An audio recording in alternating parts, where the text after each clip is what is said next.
మరియు మన veterinary DD గారికి, ఏడీ గారికి, అలాగే మన అగ్రికల్చర్ ఏఓ గారికి, డాక్టర్ గారికి, ఇక్కడికి వచ్చే రైతులకు అందరికీ నా హృదయపూర్వక నమస్కారాలు. ఈరోజు మన మార్కెట్ కమిటీ ద్వారా ఈ పశు వైద్య శిబిరం పెట్టుకోవటం మొన్న మలక్పల్లిలో ఒకటి పెట్టాం. ఇది మన చేగల మండలంలో కలవలపల్లిలో పెట్టడం జరిగింది. మీరు గత 5 సంవత్సరాల్లో చూసుకుంటే మార్కెట్ కమిటీ 2014-19లో కూడా ఈ పశు వైద్యశాలలో మనం ఈ క్యాంపులు పెట్టుకోవడం 2014-19లో కూడా జరిగేది. కాకపోతే 19 నుంచి 24 మధ్యలో ఎప్పుడు కూడా ఈ మన పాడి రైతులకు సంబంధించి ఆ ప్రభుత్వం ఎటువంటి కార్యక్రమం కూడా చేయలేదు. మళ్ళీ మన కూటమి ప్రభుత్వం వచ్చిన తర్వాత ఈ కార్యక్రమాలన్నీ కూడా మొదలు పెట్టుకోవడం జరిగింది.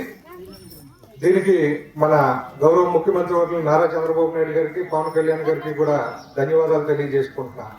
అదేవిధంగా ఈరోజు మనకి పాడి పంట, రైతుకి పంటతో పాటు పాడి అనేది పూర్వం నుంచి కూడా హోమ్ డిపార్ట్మెంట్ మొత్తం నడిచేది పాడి మీదే. మన ఆడవాళ్ళకి ఎవరికి కూడా రూపాయి ఇచ్చి పని లేదు. మనకి ఎప్పుడైనా పెట్టుబడి కావాలంటే వాళ్ళే ఇచ్చేవారు. మనకి వాళ్ళు దాచుకున్న 10,000, 20,000. ఒకప్పుడు ఇంట్లో పాడి లేకపోతే నిజంగా ఇంట్లో రైతుకి ఎవరికి కూడా నిలబట్టేది కాదు. పాడి ఉండాలన్నంత దీని మీద ఉండేవారు. కాకపోతే రాను పరిస్థితులను బట్టి ఈ మనుషుల కొరత, గేదెల దగ్గర, ఆవుల దగ్గర పనిచేయడం అంటే మన దగ్గర వ్యవసాయం చేస్తా కన్నా సిద్ధంగా ఉన్నారు. కానీ 1-2 గేదెల్ని మేపడానికి చాలా కష్టమైన పరిస్థితులు ఈరోజు రైతాంగం ఉంది. కాకపోతే ఏంటంటే మనకి భారతదేశం జనాభా పెరుగుతుంది, ఆ రకంగా పశువులు పెరగట్లా. కానీ మనకు సరిపడా పాలు అనేవి మార్కెట్లో దొరికేస్తున్నాయి అందరికి.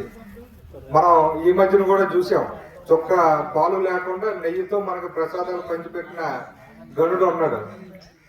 దానివల్ల ఏమవుతుందంటే మనకి ఆరోగ్యానికి చాలా ఇబ్బంది అవుతుంది. మీరు చిన్నపిల్లల్లో చూస్తే అడల్ట్రేషన్ అనేది మామూలుగా 12 సంవత్సరాలు, 13 సంవత్సరాలకి అయ్యేది 7-8 సంవత్సరాల్లోనే అయిపోతుంది. దీనికి మెయిన్ కారణం ఏంటంటే ఈ కెమికల్స్తో చేసినటువంటి పాలు, ఇవి కూడా మార్కెట్లో మనం కొని పిల్లలకి అవి వాడటం వల్లే ఈ మెయిన్ ఇబ్బంది.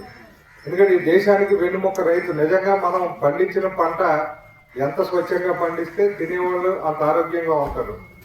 కాబట్టి అందరూ కూడా కొంచెం పాడి మీద కొంచెం ఇబ్బందే. కానీ ఈరోజు సిటీస్లో చూస్తున్నాం ఎలా ఉందంటే, ఒక గోశాల అని విజయవాడలో ఆర్గానిక్ మన పూర్వం వంటలు అయ్యి ఎలా ఉంటాయో అది తయారు చేస్తా గిరావు నెయ్యి కేజీ 6,000కి అమ్ముతున్నాడండి. వాళ్ళ దగ్గర స్టాక్ ఉండట్లా, వచ్చినట్టు వెళ్ళిపోతుంది.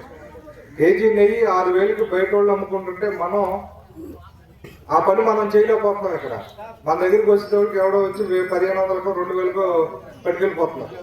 అయ్యా బయటికి తీసుకెళ్ళి వాళ్ళు ఆర్గానిక్ అని చెప్పి 6,000కి అమ్ముతున్నారు. అయ్యి కాబట్టి దీన్ని కూడా మనం కొంచెం వ్యాపార ధోరణిలో చూసి స్వచ్ఛమైన పాలు కానీ నెయ్యి కానీ మనం అందించగలిగితే ఈరోజు కొనుక్కుంటే చాలా మంది సిద్ధంగా ఉన్నారు. ఒకసారి దాని మీద దృష్టి పెడితే పాడి రైతు కూడా అభివృద్ధి చెందే అవకాశాలు చాలా ఉన్నాయి.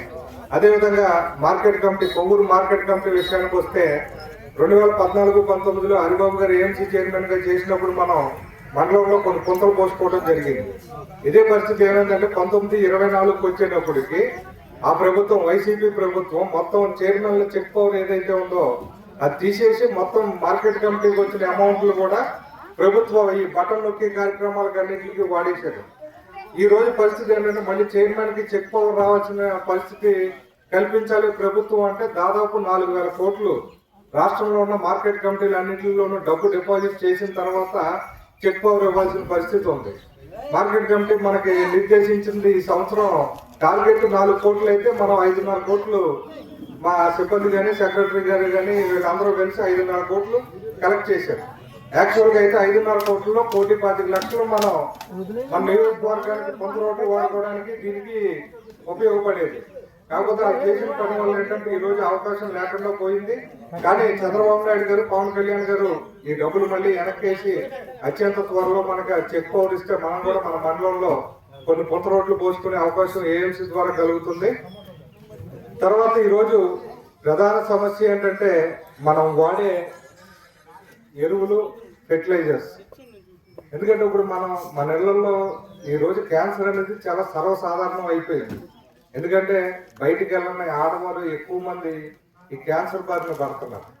మెయిన్ దానికి కారణం ఏంటంటే మనం పొలాల్లో వాడే పురుగు మందులు, ఎరువులు, కలుపు మందులు ఇవే. అంటే దీనికి కూడా కారణం ఏంటంటే జనం దొరకట్లేదు. మనం ఏమన్నా కలుపు తీస్తే ఈ రోజు 20 మందిని రమ్మంటే 10 మంది రావడం కూడా చాలా కష్టంగా ఉంది. కాకపోతే ఏంటంటే దానికి మనం కొంచెం ప్రకృతి వ్యవసాయం ఈ రోజు చాలా మంది చేస్తున్నారు, చాలా మందులు ఇస్తున్నారు.